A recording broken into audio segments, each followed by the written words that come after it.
நீதிமொழிகள் 13வது அதிகாரம் 11வது நீதிமொழிகள் 13வது அதிகாரம்.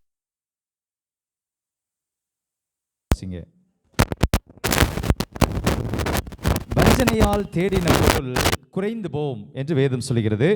கைப்பாடாய் சேர்க்கிறவனோ விருத்தி அடைவான். இந்த வேத வசனத்தில் வஞ்சனையாய் தேடின பொருள் அல்லது வஞ்சனையாய் சம்பாதித்த பொருள் என்ன ஆகுமா?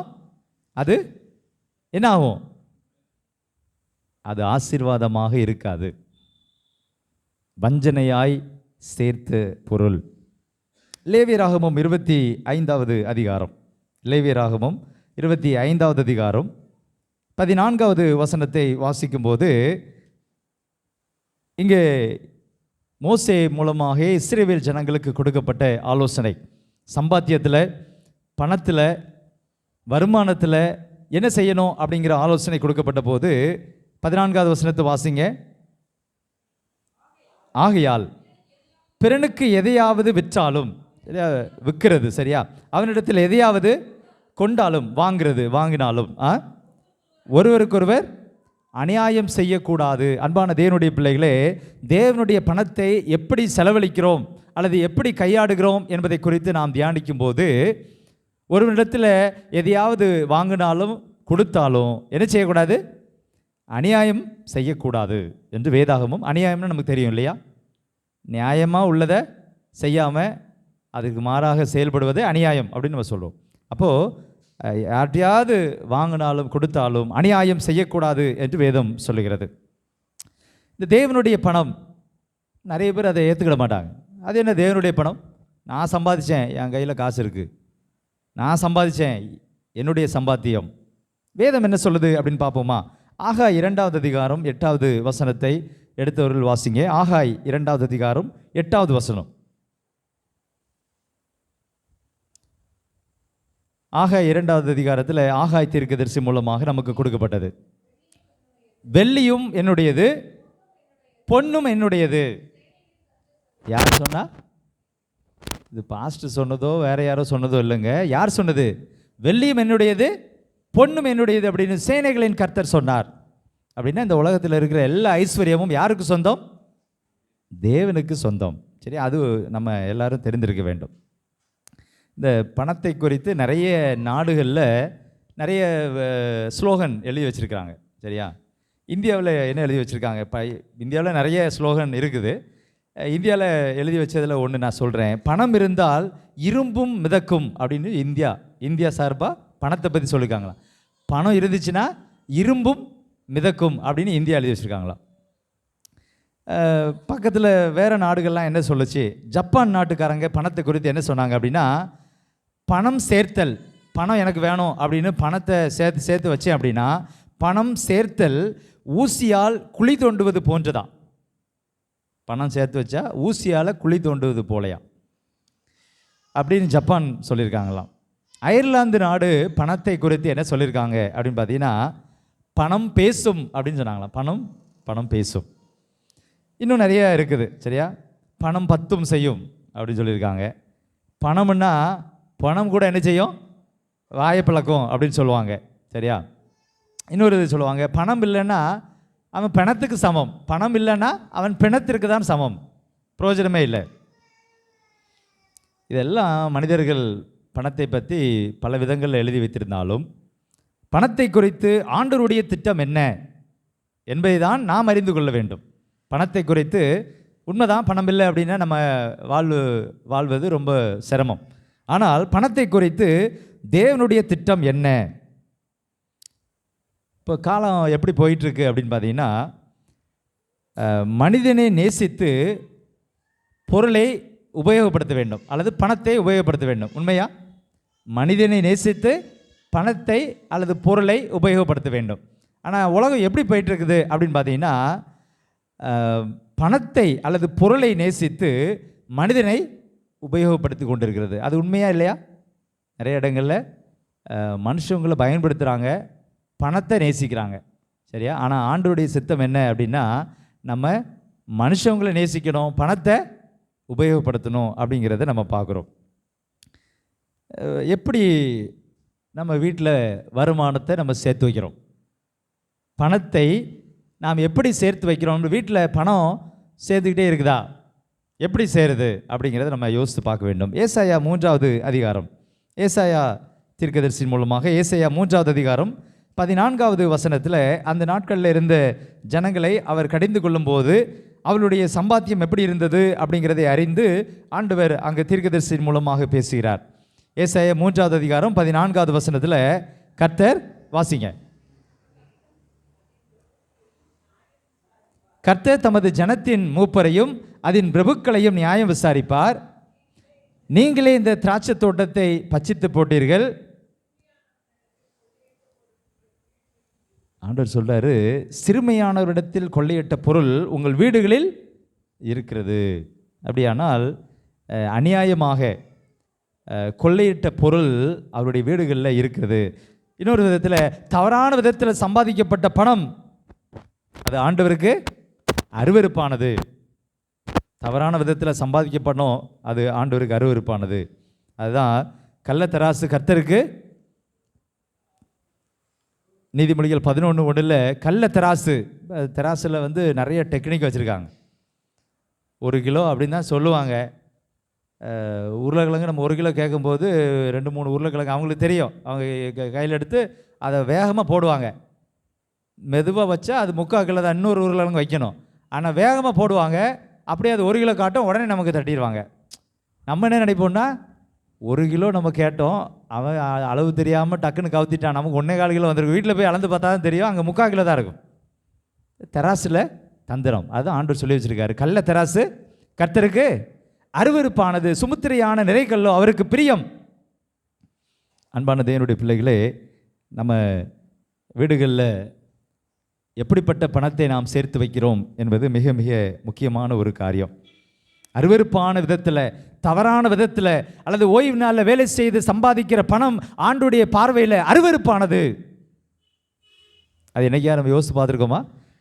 இன்னொரு வசனத்தை வாசிப்போம். நீதிமொழிகள் 20வது அதிகாரம், நீதிமொழிகள் 20வது அதிகாரம் 23வது வசனத்தை வாசிங்க. 20வது அதிகாரம் 23வது வசனம் என்ன சொல்லுது? வெவ்வேறான நிறைக்கற்கள் கர்த்தருக்கு அருவருப்பானவைகள், கள்ளத்தராசு நல்லதல்ல. அதே தான், வெவ்வேறான நிறைகள். ஒருத்தவங்களுக்கு ஒரு மாதிரி, இன்னொருத்தவங்களுக்கு இன்னொரு மாதிரி அப்படிலாம் இருக்கக்கூடாது. நீங்கள் ஏதாவது தொழில் செய்கிறீங்க அப்படின்னா எல்லாருக்கும் நியாயமான விதத்தில், சரியா, உங்களுக்கும் லாபம் வேணும், அதே நேரத்தில் மற்றவர்களையும் நம்ம ஏமாற்றக்கூடாது என்பதிலே நாம் கவனமாக இருக்க வேண்டும். வெவ்வேறான நிறைக்கற்கள் கர்த்தருக்கு அருவருப்பானவைகள், கள்ளத்தராசு நல்லதல்ல. அன்பான தேவனுடைய பிள்ளைகளே, தேவனுடைய பணத்தை நாம் எப்படி செலவழிக்கிறோம்? உபாகமத்தில் ஒரு முக்கியமான ஒரு வசனம் இருக்கிறது. உபாகமம் 23வது அதிகாரத்தில் 18வது வசனம். அதில் அதை நிறைய பேர் அந்த நீங்கள் வாசிங்களேன். உபாகமம் டிஸ்பிளே பண்ணுங்க. உபாகமம் 23வது அதிகாரம் 18வது வசனம். அதுக்கப்புறம் யாராவது வாசிங்க. வேசி பணத்தையும் நாயின் கிரயத்தையும் எந்த பொருத்தனையிலாகிலும் உன் தேவனாகிய கர்த்தரின் ஆலயத்திலே கொண்டு வராயாக. அவைகள் இரண்டும் உன் தேவனாகிய கர்த்தருக்கு அருவருப்பானவைகள். இந்த வசனத்தை நிறைய பேர் என்ன நினச்சிட்டாங்க அப்படின்னா, வேசி அப்படின்னா நமக்கு விளக்கம் தேவையில்லை, தவறான விதத்தில் பணம் சம்பாதிக்கிறவங்கள வேசின்னு சொல்லுவாங்க. அப்படிப்பட்ட பெண்களை குறித்து சொல்லப்பட்டிருக்கிறது. ரெண்டாவது, நாயின் கிரயத்தை அப்படின்னோடனே, அப்போ நாயை விற்ற பணம் அப்படின்னு டைரெக்டாக நாயை நினச்சிக்கிட்டு நிறைய பேர் அதனாலேயே நாயை வாங்க மாட்டாங்க. நிறைய பேர் அப்படி இருக்காங்க. ஆனால் இதற்கு என்ன அர்த்தம் அப்படின்னு பார்த்தீங்கன்னா, முதலுக்கு நான் ஏற்கனவே சொல்லிட்டேன். நாயின் கிரயம் அப்படின்னு சொன்னால் ஆண் விபச்சாரக்காரர்களை குறித்து சொல்லப்பட்டிருக்கிறதாம். சரியா? பணத்திற்கு விபச்சாரம் செய்கிறவரில் ஆண்கள் பணத்துக்கு நிறைய நாடுகளில் இருக்கிறது, நிறைய இடங்களில் இருக்கிறது. அதைத்தான் ஆண்டவர் சொல்கிறார். இந்த ரெண்டும் விபச்சாரத்தோடு சம்பந்தப்பட்டது. இந்த காரியங்களை செய்கிறவர்கள் அந்த காசை கொண்டு ஆண்டுடைய ஆலயத்துக்குள் நினைச்சக்கூடாது, வரக்கூடாது. அன்பான தேவனுடைய பிள்ளைகளே, ஆங்கிலத்தில் ஒரு வார்த்தை ஒன்று நான் படித்தேன், ஒரு line. Money maybe a blessing or a curse அப்படின்னு சொல்லி போட்டிருந்துச்சு. பணம் என்பது ஒருவேளை ஆசீர்வாதமாக இருக்கலாம், இல்லை அப்படின்னா அது என்ன வரும்? சாபமாக போய்விடும். நான் ஏற்கனவே இருந்த சபைகளில் நான் சொல்வது உண்டு, ஏலத்துக்கு நீங்கள் நம்ம இதில் வந்து இப்போ ஏலம் வந்து அவ்வளோவா வைக்கிறதில்ல. வாரம் வாரம் விவசாயிகள் கொண்டு வந்து வைக்கிறது மாதிரி இப்போ ஏல பொருட்கள் வைக்கிறதில்ல. ஏன் வைக்கிறதில்லைன்னு எனக்கு தெரியல. ஆனால் நம்ம வந்து தொற்கால் சங்கத்தில் நம்ம ஏலம் விட்டோம். ஏலத்துக்கு பொருட்களை நம்ம எடுக்கிறோம். எப்போ பணம் கொடுக்கணும் அப்படின்னா ஒவ்வொரு இடத்துலையும் ஒவ்வொரு விதமான காரியங்கள், 1 மாதம் 3 மாதம் வருஷ கடைசியில் இப்படிலாம் இருக்குது. நான் சொல்லுவேன், ஏலத்துக்கு நீங்கள் எடுத்தீங்க அப்படின்னா நீங்கள் இந்த வாரம் நீங்கள் ஆயத்தமாக வந்திருக்க மாட்டீங்க. ஆனால் ஆயத்தமாக வந்திருக்கணும். சரியா? நம்ம கொஞ்சம் காசை நம்ம வச்சுருந்தோம்னா ஒன்றும் ஏலத்துக்கு பொருளை பிடிச்சிட்டு உடனே காசை கொடுத்துட்டு போயிடலாம். ஒரு வேளை நீங்கள் ஆயத்தமாக வந்திருக்க மாட்டீங்க. அடுத்த வாரம், இந்த வாரம் நான் பொருள் பிடிச்சேன்னா அடுத்த வாரம் கொடுத்துடணும். சரியா? 1 வாரம் 2 வாரம் 1 மாதம் 3 வாரம் மறந்துடும் அதுக்கப்புறம், இல்லையா? அது நம்ம என்ன செய்கிறோம் தெரியுமா? பொருளாளரை ஏமாத்தலை, எப்படினாலும் நான் கொடுக்க தானே போகிறேன் அப்படின்னு நம்ம இருந்துக்கிட்டு பிற கடைசியில் கொடுத்துருவோம். உங்களுக்கு வர வேண்டிய ஆசீர்வாதத்தை நீங்கள் என்ன செய்கிறீங்க? தள்ளி போட்டுக்கிட்டே இருக்கீங்க. அதுக்கப்புறம் அது காணிக்க அப்படிங்கிற எண்ணமே இல்லாமல் போயிடும். கடையில் வாங்கினா நம்ம கொடுக்குறோம், அதே மாதிரி இங்கே வாங்கினா கொடுக்குறோம். அப்படி செய்கிறோம் இல்லையா? அப்படி செஞ்சோம் அப்படின்னு சொன்னால் நமக்கு வர வேண்டிய ஆசீர்வாதத்தை நம்ம சாபமாக மாற்றுகிறோம் என்று அர்த்தம். அன்பான தேவனுடைய பிள்ளைகளே, பணம் ஆசீர்வாதமாகவும் சாபமாகவும் இருக்கும். அப்போ நம்ம ஆசீர்வாதமாக இருக்கணும் அப்படின்னு சொன்னால் நம்ம ஒரு பொருத்தனை பண்ணுனா, பிரசங்கி 5வது அதிகாரத்தில் அந்த வசனத்தை வாசிக்கிறோம். 10வது வசனத்தை வாசிங்க. நிறைய பேர் பொருத்தனை பண்ணுவாங்க. சரியா? பொருத்தனை பண்ணிட்டு அதை என்ன செய்ய மாட்டாங்க? நிறைவேற்றாமல் விட்டுருவாங்க. வேதம் சொல்லுகிறது, நீ நேர்ந்து கொண்டதை செய்யாமல் போவதை பார்க்கிலோம், நேர்ந்து கொள்ளாதிருப்பதே நலம் என்று வேதம் சொல்லுகிறது. ஆண்டவருக்கு நான் இதை கொடுப்பேன் அதை கொடுப்பேன் அப்படி செய்வேன் இப்படி செய்வேன்னு சொல்லிட்டு அதுக்கப்புறம் அப்படி நினச்சேன் ஆனால் சூழ்நிலைகள் வேறு மாதிரி இருக்குதுன்னு சொல்லி மாற்றுறவங்க நிறைய பேர் இருக்காங்க. தேவனுடைய பிள்ளைகள் காணிக்கை விஷயத்தில் என்ன செய்யக்கூடாது? அப்படி இருக்கக்கூடாது. ஒரு பொருத்தனை பண்ணுனா அதை என்ன செய்ய வேண்டும்? நிறைவேற்ற வேண்டும் என்று வேதம் நமக்கு கட்டளையிடுகிறது. யாருக்கு தான் பண ஆசை இல்லை? யாருக்கு தான் பண ஆசை இல்லை? பணம் எல்லாருக்கும் தேவை. ஆனால் பண ஆசை எல்லா தீமைக்கும் வேறாக இருக்கிறது. 1 தீமோத்தேயு 6வது அதிகாரம் 10வது வசனத்தில் வாசிக்கிறோம், பண ஆசை எல்லா தீமைக்கும் வேறாக இருக்கிறது. பணம் நல்லது தான், பணம் வேணும்னு நினைக்கிறது நல்லது தான், தவறான விதத்தில் வேணும், அதிகமாக வேணும் அப்படின்னு நினைக்கிற அந்த பண ஆசை அது ரொம்பவும் மோசமான ஒரு பின்விளைவுகளை கொண்டு வரும். எபிரேயர் 13வது அதிகாரம், எபிரேயர் 13வது அதிகாரம் 5வது வசனத்தை எடுத்தவங்க வாசிங்க. வேதம் நமக்கு கொடுக்கிற ஆலோசனை என்ன அப்படின்னு பார்த்தீங்கன்னா, பண ஆசை இல்லாதவர்களாய் நடந்து, வேதம் சொல்கிறது உங்களுக்கு இருக்கிறவைகள் போதும் என்று எண்ணுங்கள். ஆண்டவர் சொல்றாரு, பண ஆசை வேண்டாம்ப்பா, உன்கிட்ட இருக்கிறது போதும்னு நீ நினைச்சிக்க, நான் உன்னை விட்டு விலகுவதும் இல்லை, உன்னை கைவிடுவதும் இல்லை. அற்புதமான ஒரு வாக்குத்தத்தம் நிறைந்த ஒரு வசனம் இல்லையா? ஆண்டவர் இன்னைக்கு உங்களை பார்த்து சொல்கிறாரு, அநியாயமாக நீ சம்பாதிக்க வேண்டாம்ப்பா, ஓய்வு நாளில் நீ சம்பாதிக்க வேண்டாம்ப்பா, அதெல்லாம் ஆண்டவருக்கு அருவருப்புன்னு சொல்லிட்டாரே, அதை நீ கொண்டு வந்து அதெல்லாம் நீ புத்த நாள பையில் போட்டதுக்கு சமம். ஓய்வு நாளில் சம்பாதிக்கிற பணமும், இப்படி தவறான விதத்தில் சம்பாதிக்கிற பணமும், கள்ளத்தராசு செய்து சம்பாதிக்கிற பணமும் பொத்தலான பையில் போட்டதுக்கு சமம். எவ்வளோ பெரிய பையாக இருந்தாலும் பொத்தலான பையில் போட்டுக்கிட்டே இருந்தால் என்னதான் ஆகும்? எல்லாம் எப்படி வருது எப்படி போகுதுன்னே தெரியாது. அது ஆசீர்வாதமாக இருக்காது. அதை தான் நீங்கள் ஆலோசனையாக கொடுக்கப்பட்டிருக்கிறது. நீங்கள் பண ஆசை இல்லாதவர்களாய் நடந்து உங்களுக்கு இருக்கிறவைகளை போதும் என்று என்ன செய்யுங்க? நீங்கள் நினைத்து அப்படி இருந்தீங்க அப்படின்னு சொன்னால், நான் உன்னை விட்டு விலகுவதும் இல்லை, உன்னை கைவிடுவதும் இல்லை என்று அவர் சொல்லியிருக்கிறார். நம்முடைய ஆண்டவர் வாக்கு கொடுத்தா அவர் வாக்கு மாற மாட்டார். ஆண்டவர் மேலே நம்பிக்கையாக இருக்க வேண்டும். பண ஆசை எல்லாருடைய கவனத்தையும் ஈர்க்கிறதாக இருக்கிறது இல்லையா? எல்லாருடைய கவனமும் பணம் அப்படின்னா, பண ஆசை அப்படின்னா அதுக்கு ரொம்பவும் நம்ம முக்கியத்துவம் கொடுக்குறோம். சரி, இது பணத்தை குறித்து அப்போஸ்தலர் 20வது அதிகாரத்தில் 33வது வசனத்திலிருந்து 35வது வசனம் வரைக்கும் வாசித்து பார்க்கும்போது, அப்போஸ்தலர் 20வது அதிகாரம் 33வது வசனத்திலேருந்து வாசிங்க. இங்கே ஒரு பவுல் இடத்துல பேசிகிட்டு இருக்காங்க. அப்போ பவுல் அவங்களுக்கு பதில் கொடுக்குறாரு. என்ன பதில் கொடுத்தாரு அப்படின்னா, அவர் எப்படி பணத்தை சம்பாதிச்சார். இன்றைக்கி நிறைய பேர் என்ன செய்கிறாங்க அப்படின்னா, நல்ல காரியம் செய்கிறதுக்கு லஞ்சம் வாங்கினா கரெக்டு தான், பசியாக இருக்கிறவன் திருடனா சரிதான் அப்படி சொல்லுவாங்க இல்லையா, சப்போர்ட் பண்ணுறதுக்கு. அது சரி அல்ல, வேதத்தின்படி அது சரி கிடையாது. ஆனால் வேதம் என்ன சொல்லுது அப்படிங்கிறதே மறந்துடுறாங்க. அப்படி ஊழியம் செய்வதற்கு வேறு எங்கேயாவது நல்லா இருக்கிறவங்ககிட்ட கொஞ்சம் அடித்து ஊழியம் செய்கிறவங்களுக்கு கொடுக்கலாம், அப்படி கிடையாது, அப்படி கொடுக்கக்கூடாது. வேதம் என்ன சொல்லுகிறது? இங்கே பவுலுடைய ஊழியத்தின் அனுபவத்தை அவர் பகிர்ந்து கொள்கிறார். 33, 34, 35 வாசிங்க. ஒருவனுடைய வெள்ளியை ஆகிலும் பொன்னை ஆகிலும் வஸ்திரத்தை ஆகிலும் நான் இச்சிக்கவில்லை. சரி, இச்சை இருக்கக்கூடாது அப்படிங்கிறத பவுல் சொல்றாரு. அப்புறம் நீங்கள் அறிந்திருக்கிறபடி எனக்கும் என்னுடைய கூட இருந்தவர்களுக்கும் வேண்டியவர்களுக்காக அவர் சொல்றாரு, இந்த கைகளினாலேயே நாங்கள் வேலை செஞ்சோம். சரியா? அப்போஸ்தலருடைய நாட்களில் நிறைய பேர் ஊழியத்துக்கு என்ன செஞ்சாங்க அப்படின்னா உதவி செஞ்சாங்க. அவங்க என்ன செஞ்சாங்க அப்படின்னா, அவங்க இந்த கைகளினாலே நாங்கள் வேலை செய்து நாங்கள் என்ன செஞ்சோம், ஊழியம் செஞ்சோம் அப்படின்னு சொல்கிறாங்க. 35வது வசனம். அப்படி சம்பாதித்த, இந்த கைகளினாலே சம்பாதித்த அந்த பணத்தை அவர்கள் என்ன செய்தார்கள் அப்படின்னா, இப்படி பிரயாசப்பட்டு பலவீனரை தாங்கவும் வாங்குகிறதை பார்க்கிலும் கொடுக்கிறதே பாக்கியம் என்று கர்த்தராகிய இயேசு சொன்ன வார்த்தைகளை நினைக்கவும் வேண்டுமென்று எல்லா விதத்திலேயும் உங்களுக்கு காண்பித்தேன்.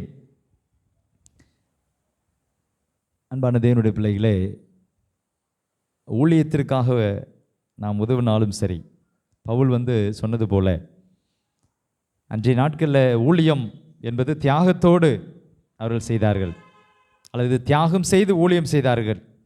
இன்றைக்கி நம்மளுடைய நிலை என்ன? ஊழியத்திற்கு நாம் கஷ்டப்பட்டு சம்பாதிச்ச பணத்திலிருந்து ஊழியத்துக்கு கொடுக்கணுமா?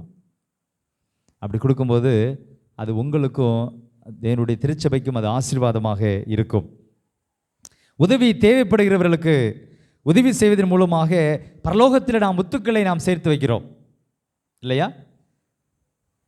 ஆண்டவரிடத்திலிருந்து நாம் பெற்றுக்கொள்கிற ஆசீர்வாதத்திலிருந்து நம்ம இன்னொருத்தவங்களுக்கு கொடுக்கறது மூலமாக பரலோகத்தில் நம்ம என்ன செய்கிறோம், முத்துக்களை நாம் சேர்த்து வைக்கிறோம். நீதிமொழிகள் 19வது அதிகாரம் 17வது வசனத்தை வாசிங்க. நீதிமொழிகள் 19வது அதிகாரம் 17வது வசனம். ஏழைக்கு இறங்குறவன் கர்த்தருக்கு கடன் கொடுக்கிறான். ஒரு ஏழை ஒருத்தருக்கு அல்லது உதவி தேவைப்படுகிறவர்களுக்கு உதவி செய்வதன் மூலமாக நம்ம என்ன செய்கிறோமா, கர்த்தருக்கு கடன் கொடுக்கிறோம். அவன் கொடுத்ததை அவர் திரும்ப கொடுப்பார். இதை சொல்லலாமா அப்படின்னு சொல்லி தெரியல, ஆனால் சொல்லணும் அப்படின்னு சொல்லி தோணுது. கடந்த ஆண்டுக்கு முந்தின ஆண்டு என்னுடைய மனைவியினிடத்தில் நான் சொன்னேன், வருஷம் வந்துச்சு அப்படின்னா புது வருஷம் அப்படின்னோடனே போய் துணி எடுத்து நம்ம படத்தில் நம்மளே துணி எடுத்து நம்ம சந்தோஷமாக நியூ இயர் அப்படின்னு கொண்டாடுறோம். அதில் என்ன இருக்குது அப்படின்னு கேட்ட உடனே வீட்டம்மா சொன்னாங்க, வருஷத்தில் ஒரு ட்ரிப்பு தான் துணி எடுத்து தருவீங்க, அதுக்கும் லாக்கு போட்டாச்சா அப்படின்னு. நான் சொன்னேன், வருஷத்துக்கு ஒரு ட்ரிப்பு தான் நல்ல துணின்னு எடுப்போம், கரெக்டு தான். இந்த வருஷம் கொஞ்சம் மாற்றி நம்ம வேற ஒரு குடும்பத்துக்கு எடுத்து கொடுத்தா என்ன, ஒரு சின்ன பட்ஜெட் தான் வைப்போம். ஒரு ஆளுக்கு 1000 ரூபா அப்படின்னா 4 பேர் இருக்கும், 4000 ரூபா. 4000 ரூபாவை நம்ம வேற ஒரு குடும்பத்துக்கு நம்ம என்ன செய்வோம், துணி எடுத்து கொடுப்போம். அவங்க சந்தோஷமாக புது வருஷத்தை அவங்க சந்தோஷமாக கொண்டாடட்டு அப்படின்னு சொன்னேன்.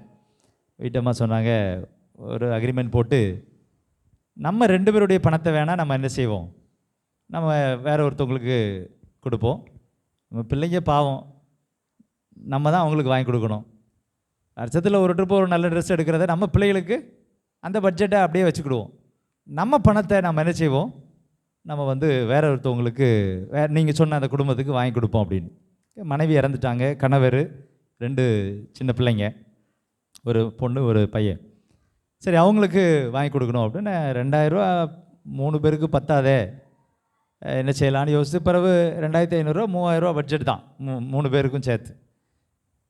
என்னுடைய பணம், என் மனைவியுடைய பணம், அதாவது எங்களுடைய பணத்தில் தான் எங்களுக்கு துணி வாங்குறதுக்கு பதிலாக நாங்கள் ஒரு ஏழை நம்முடைய விசுவாசி தான் அவங்களுக்கு கொடுக்கணும் அப்படின்னு சொல்லி நாங்கள் பிரயாசப்பட்டு, எனக்கு சரியாக ஞாபகம் இல்லை, 2500 3000 தெரியல, இந்த 2 அமௌண்ட்டு தான் இதுக்குள்ளே தான் அவங்களுக்கு அந்த கிறிஸ்மஸுக்கு முன்னால் ஒரு 10 நாளுக்கு முன்னாலேயே நாங்கள் வாங்கிட்டோம்.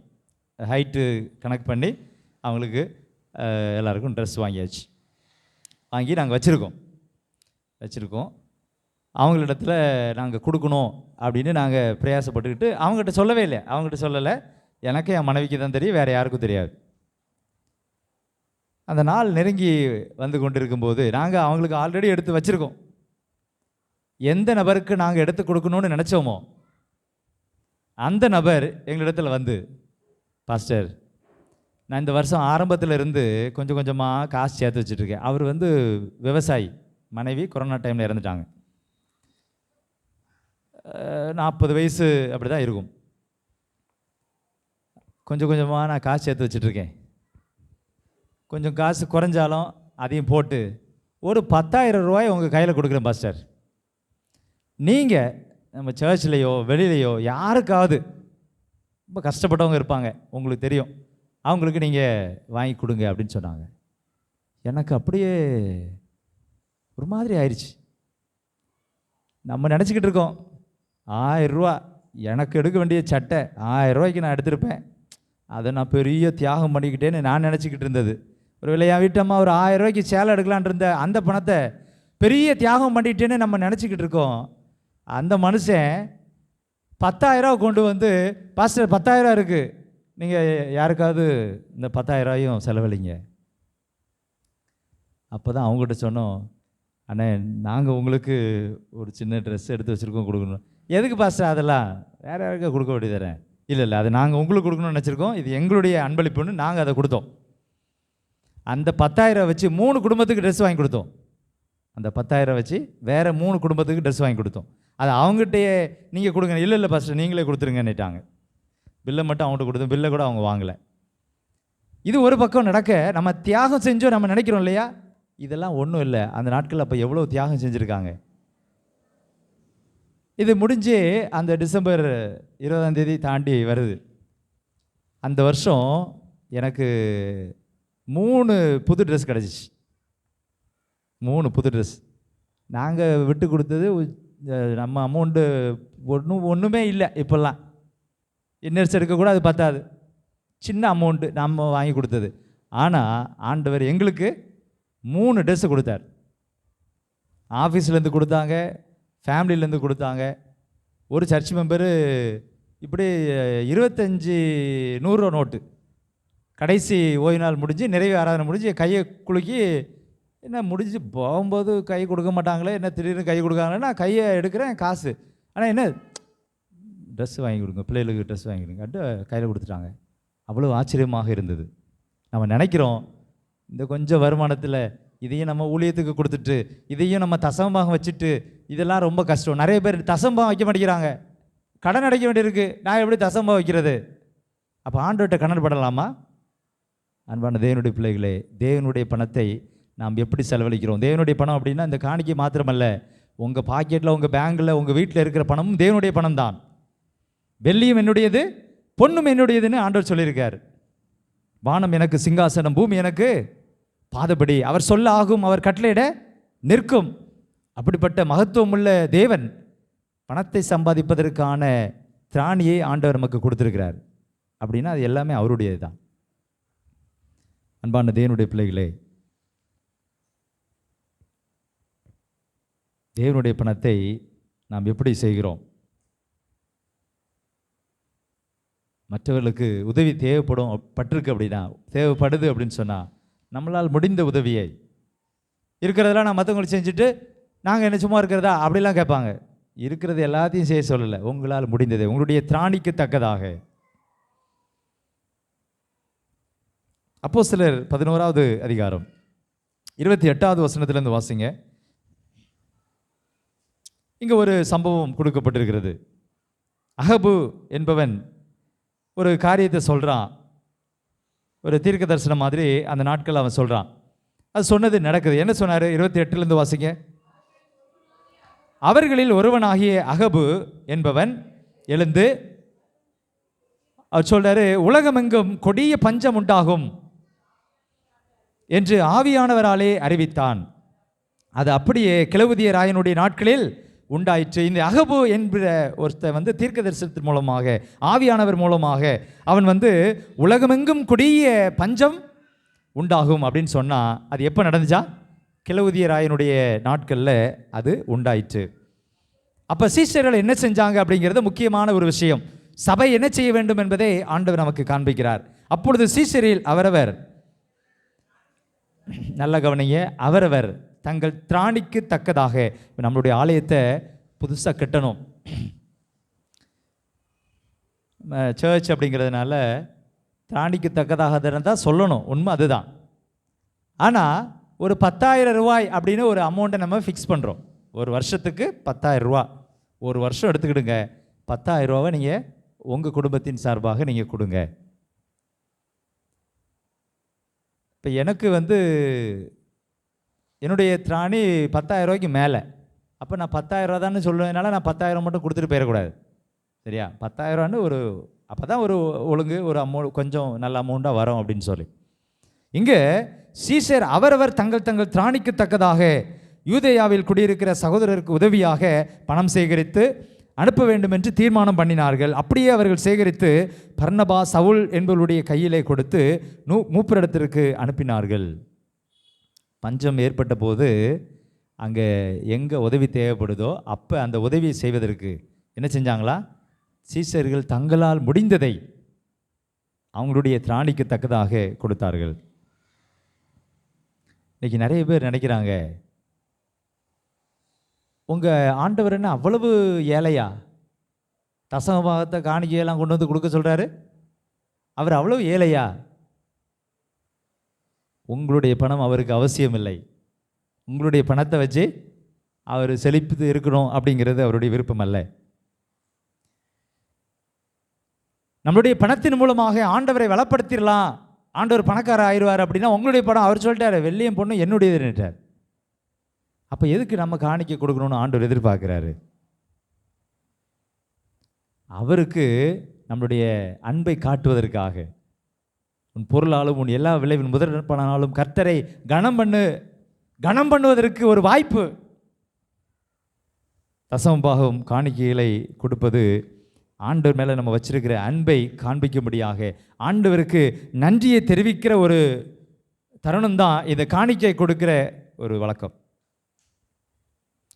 விருப்பமற்ற காணிக்கையை கொடுப்பதை காட்டிலும் கொடுக்காமல் இருப்பது நலம் இல்லையா? 2 கொரிந்தியர் 9வது அதிகாரம் 7வது வசனம் பிரபலமான வசனம். என்ன சொல்லுது காணிக்கை வசனம்? 2 கொரிந்தியர் 9:7. மனப்பாடமாக சொல்ல வேண்டாமா? அவனவன் விசனமாயும் அல்ல, கட்டாயமாயும் அல்ல, தன் மனதில் நியமித்தபடியே கொடுக்க கடவன்.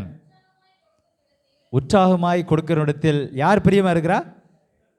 தேவன் பிரியமாக இருக்கிறார். அன்பான தேவனுடைய பிள்ளைகளே, உற்சாகமாக கொடுக்கிற இடத்தில் தேவன் பிரியமாக இருக்கிறார்.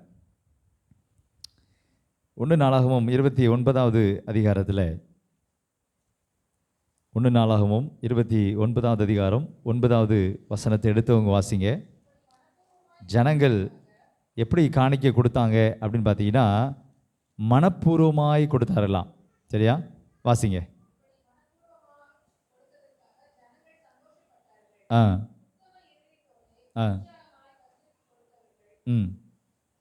எப்படி கொடுத்தாங்களா? மனப்பூர்வமாய் உத்தம இருதயத்தோடு கொடுத்ததற்காக அவர்கள் சந்தோஷப்பட்டார்கள். காணிக்கையை கொடுப்பது, ஏழை எளியவர்களுக்கு உதவி செய்வது, இதெல்லாம் உற்சாகமாக, மனப்பூர்வமாக, முழு விருப்பத்தோடு, கட்டாயமாக விசனமாக அல்ல அப்படின்னு வேதம் சொல்கிறது. இந்த காணிக்கையில் தசம பாகத்தை குறித்து எலன் ஒயிட் அம்மையார் சொல்லும்போது, நம்முடைய மீதமான திருச்சபையில் இருக்கக்கூடிய பிள்ளைகள் உண்மையுள்ளவர்களாக எல்லாரும் தசமபாகம் காணிக்கையை கொடுத்தால் உலகம் நம்முடைய செய்தியை கேட்பதற்கு வழியை திறக்குமா? இன்னைக்கு சுவிசேஷம் எல்லா இடத்திற்கும் போவதற்கு தடையாக இருப்பது என்ன அப்படின்னா, நிறைய பேர் நம்ம அட்வென்டிஸ்ட் கிறிஸ்தவர்களை என்ன செய்யறதில்ல? தசம பாகத்தை கொடுப்பது இல்லை. உண்மையுள்ளவர்களாக எல்லாரும் தசம பாகத்தை ஆண்டவருக்கு உண்மையாக காணிக்கையாக கொடுத்தாங்க அப்படின்னா உலகம் முழுவதும் சுவிசேஷம் அறிவிக்கப்படும், அதற்கான வழிகள் திறக்கும். கடன் அடைக்கணும், லோன் அடைக்கணும் அப்படிங்கிறதுக்காக தசம பாகத்தை கொடுக்காம இருக்கக்கூடாது. தசம பாகத்தில் மனிதன் தேவனை வஞ்சித்தால் பார்க்குறோம் இல்லையா? மனிதன் தேவனை வஞ்சித்தால் அப்படின்னா மனுஷன் தேவனை வஞ்சிக்கிறான் அப்படின்னு நம்ம நினைக்கிறோம். ஆனால் உண்மை என்ன அப்படின்னு பார்த்தீங்கன்னா, தங்களையே வஞ்சிக்கிறார்கள், அவருடைய ஆசீர்வாதத்தை குறைத்து கொள்கிறார்கள், ஆசீர்வாதத்தை சாபமாக மாற்றுறாங்க. அன்பான தேவனுடைய பிள்ளைகளே, தசம பாகத்தின் மூலமாக தேவனை வஞ்சிக்கிறேன் என்று சொல்லிக்கொண்டு உங்களையே வஞ்சித்துட்டு இருக்கீங்களா? சரி, அடுத்தது கடன். கடன் வாங்கலாமா? கடனுக்கு சாத்தான் வச்சிருக்கிற ஒரு லேட்டஸ்ட்டு ஃபேஷன் பல விதங்களில் வந்துருச்சு. கடன் அப்படிங்கிற வார்த்தையை இன்னும் எல்லாருக்கும் பிடித்த மாதிரி இஎம்ஐ, சரியா? இஎம்ஐ, வேற என்னது, லோன், அடுத்தது குழுவில் எடுக்கிற லோன். பேங்கில் எடுத்தால் தான் அது தப்பு, குழுவில் எடுத்தால் தப்பு இல்லை. எங்கே எடுத்தாலும் கடன், அது எல்லாமே கடன். வேதாகமம் என்ன சொல்லுகிறது? வெளியில் கடன் அன்பை முறிக்கும், மீறினால் எலும்பை முறிக்கும்லாம் சொல்லுவாங்க. சரி, அது வேண்டாம். ஆனால் வேதத்தில் கடனை குறித்து பார்க்கும்போது உபாகமத்தில் வாசிக்கிறோம், நீயோ கடன் கொடுப்பாய், கடன் வாங்காதிருப்பாய், உன் கைகளின் பிரயாசத்தினை சாப்பிடுவாய், பாக்கியமும் நன்மையும் உனக்கு உண்டாயிருக்கும். கைகளின் பிரயாசத்தை சாப்பிட்றதுன்னா நம்ம சம்பாதிச்சு அதில் சாப்பிடுவோம், அதுவே நமக்கு போதுமானதாக இருக்கும். சாப்பிட்றதுக்கு இன்னொருத்தவங்ககிட்ட வாங்க வேண்டிய அவசியம் இருக்காது. அப்போ கடன் வாங்குவது ஆண்டவருக்கு பிரியமில்லை. ஒரே ஒரு கடன் தான் வாங்கணும்னு சொல்லியிருக்காரு. என்ன கடன்? அன்பு கூறுகிற கடனே அல்லாமல். ரோமர் 13வது அதிகாரம் 8வது வசனத்தை வாசிங்க. ரோமர் 13வது அதிகாரம் 8வது வசனத்தை வாசிங்க. இன்னொருத்தவங்க உபாகமம் 15வது அதிகாரம் 6வது வசனத்தை வாசிங்க. ரோமர் 13:8 என்ன சொல்லுது? ஒருவரிடத்தில் ஒருவர் அன்பு கூறுகிற கடனை அல்லாமல் மற்றொன்றிலும் வேற எதுலையும் என்ன செய்யக்கூடாது? கடன்படாதிருங்கள். சரி, சொல்லுவாங்க, கடன் பட்டுட்டோம், என்ன செய்ய? கடன் அடைக்கிறதுக்காக எனக்கு 10,000 ரூபா வருமானம் இருந்துச்சு, 1000 ரூபா தசம்பாகம் வைக்கணும், 100 ரூபா தசம்பாகம் வச்சுட்டு ஆண்டவருக்கு தெரியாது ஒன்றும் இல்லை, இப்படித்தான் காலங்களை கடத்திக்கிட்டு இருக்காங்க. 1 ரூபா இருந்தாலும் ஆண்டவர் கொடுக்க வேண்டியதை நம்ம கரெக்டாக கொடுத்தோம் அப்படின்னா ஆண்டவர் உங்களுடைய கடன் அடைக்கிறதுக்கு உதவி செய்வார். ஆண்டவர் உங்களுடைய வாழ்வாதாரத்தையும் வளப்படுத்துவார். ஆண்டவர் மேலே நம்பிக்கை இல்லாதனால தான் நீங்கள் என்ன செய்கிறீங்க? இன்னும் பின்தங்கிய நிலையில் இருக்கீங்க. கடன் குறித்து உபாகமம் 15வது அதிகாரம் 6வது வசனத்தில் வாசிக்கும் போது கடன் வாங்குவது என்னதான்? வாசிங்க, 15:6.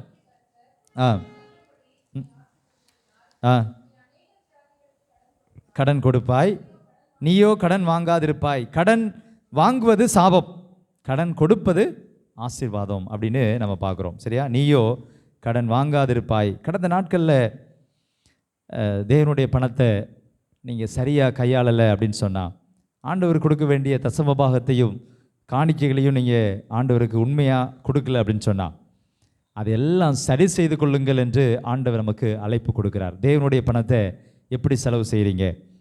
62வது சங்கீதம் முடிக்க போகிறோம். 62வது சங்கீதம் 10வது வசனத்தை எடுத்தவங்க வாசிங்க. 62:10. கொடுமையை நம்பாதிருங்கள், கொள்ளையினால் பெருமை பாராட்டாதிருங்கள், ஐஸ்வர்யம் விருத்தியாவதினால் இருதயத்தை அதன் மேல் வைக்காதேயுங்கள். ஆண்டவர் தேவனுடைய பிள்ளைகளுக்கு கொடுக்கிற ஒரு ஆலோசனை என்ன அப்படின்னு பார்த்தீங்கன்னா, கொடுமையை நம்பாதிருங்கள், கொள்ளையினால் பெருமை பாராட்டாதிருங்கள், ஐஸ்வர்யம் விருத்தி அடைந்ததுனால என்ன செய்யக்கூடாது? அதன் மேலே நம்பிக்கை வைக்காதுங்க, இதயத்தை அதில் வைக்காதுங்க, ஆசையை அதில் வைக்காதுங்க. அது இச்சையாக உங்களை என்ன செய்யும்? தவறான காரியத்திற்கு உங்களை வழி நடத்தும். சரி, இது தனிப்பட்ட விதத்தில் குடும்பம் அல்லது தனிப்பட்ட விதத்தில் பார்க்குறோம்.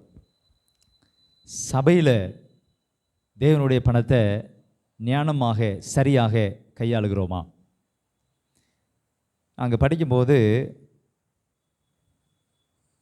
எங்களுக்கு சொல்லிக் கொடுத்தாங்க, நீங்கள் பட்ஜெட் போடும்போது, உங்கள் சர்ச் பட்ஜெட் போடும்போது அதில் 40%, குறைந்தது 25லிருந்து 40% ஊழியத்திற்கென்று அந்த பணத்தை நாம் செய்யணுமா, செலவு செய்யணுமா? நம்ம எவ்வளவு பர்சன்டேஜ் ஊழியத்துக்குன்னு ஒதுக்குறோம்? ஊழியத்துக்குன்னு சபையில் வரக்கூடிய பணம் ஒரு 1,00,000 ரூபா வருது அப்படின்னா அதில் 40,000 ரூபா ஊழியத்திற்கு செலவு செய்யப்பட வேண்டும். மீதம் இருக்கிற பணம் மெயின்டெனன்ஸ்க்காக நம்ம நினச்சிடலாம், எமர்ஜென்சிக்காக நம்ம அதை வச்சுக்கலாம். தேவனுடைய பணத்தை ஊழியத்திற்கு நம்ம செலவழிக்கிறோமா? காலாண்டுக்கு ஒரு முறை இதெல்லாம் நம்ம செய்யணும். ஊழியத்தின் மூலமாக சபையை நாம் தாங்க வேண்டியது அவசியமாக இருக்கிறது. நம்முடைய பணத்தை அல்லது தேவனுடைய பணத்தை நாம் எப்படி செலவு செய்கிறோம்? அதிக வெளிச்சத்தை ஆண்டவர் நமக்கு கொடுத்துருக்கிறார், மீதமான திருச்சபை இல்லையா? மற்ற பேர் நிறைய பேர் ஒரு 10 சென்ட் இடத்த வாங்கி ஒரு சர்ச்சை கட்டி அதில் ஆராதனை நடத்தி வர்றவங்களுக்கு 10 பேர் வருவாங்க, 10 பேருக்கு சாப்பாடு போடுவாங்க. அடுத்த மாதம் 20 பேர் வருவாங்க, அடுத்த வருஷம் 10 குடும்பம் 20 குடும்பமாக மாறும். அவங்க யாருக்கும் கணக்கு கொடுக்க வேண்டியதில்லை. அவங்க அந்த பணத்தை வச்சு அவங்க அது ஊழியம்னு சொல்லி அப்படி போயிட்டுருக்காங்க. ஆனால் மீதமான திருச்சபை எல்லாத்தையும் ஒழுங்கும் கிரயமாக செய்யக்கூடிய ஒரு திருச்சபை. அனைத்தும் என்ன செய்யப்பட வேண்டும்? சரியான விதத்தில் செயல்பட வேண்டும். அதிக வெளிச்சத்தை பெற்றிருக்கிற நீங்களும் நாடும் அதிக கணக்கு ஆண்டவருக்கு ஒப்புவிக்க வேண்டும். உக்கரான கணக்கு ஆண்டவர் கேட்பார், ஒவ்வொரு இடத்துலையும் கேட்பார், பொறுப்பு இடத்துல இருக்கிறவட்டையும் கேட்பார். தேவனுடைய பணத்தை நீங்கள் குடும்ப தலைவர், வருமானம்லாம் உங்கள்கிட்ட தான் வருது, நீங்கள் அதை எப்படி கையாளுறீங்க? ஆண்டவருக்கு கணக்கு ஒப்புவிக்க வேண்டும். தேவனுடைய பணத்தை ஞானமாக தேவனுக்கு பிரியமாக நம்ம செலவழிப்போம். எப்போ தான் அதை செலவழிக்க முடியும்? உயிரோடு இருக்கும்போது தான் செலவழிக்க முடியும். செத்ததுக்கப்புறம் அதை வச்சு ஒன்றுமே செய்ய முடியாது. அவங்களுக்கு அது ரொம்ப பிரியமானது அப்படின்னு சொல்லி எங்கேயாவது பணத்தெல்லாம் அவங்க சம்பாதிச்ச 5 கோடி ரூபா பணத்தையும் அடக்கம் பண்ணும்போது உள்ளே போட்டு அடக்கம் பண்ணுவாங்களா? அப்படி பண்ணினாலும் 1/2 மணி நேரத்தில் தோண்டி எடுத்துகிட்டு போயிடுவாங்க. சில இடங்களில் என் வீட்டுக்காரு ஆசையாக போட்டிருந்த மோதிரம், தங்க மோதிரம் போட்டு விடுங்க அப்படின்னு போட்டு வச்சுருப்பாங்க. கடைசியில் ஐயர்வாள் ஜெபம் பண்ண வரும்போது, ஐயா அந்த மோதிரத்தை மட்டும் கலத்தி எடுத்து தந்துருங்கன்ட்டு கலத்தி வாங்கிடுவாங்க. நான் பார்த்துருக்கேன்.